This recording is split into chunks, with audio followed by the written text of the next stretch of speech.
Edoui Plenel est un robespierriste trotsko-fanatique et donc c'est quelqu'un qui a une conception du journalisme qui est très particulière parce que c'est un militant, c'est pas quelqu'un qui veut être objectif. Alors c'est son droit, mais il faut le savoir.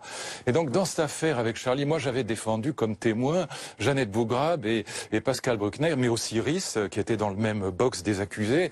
Les indigènes de la République leur faisaient un procès parce qu'ils avaient dit en gros que voilà, ce qui était arrivé à Charlie, c'était aussi lié au fait qu'un certain nombre de gens avaient désigné Charlie comme un organe de guerre contre les musulmans. C'est ce que Riss reproche à nouveau à Edoui Plenel après ses... Il a raison. Et moi, j'ai du mérite à défendre Charlie, parce que j'ai fait quelques-unes, comme vous pouvez imaginer, qui n'étaient pas très élogieuses.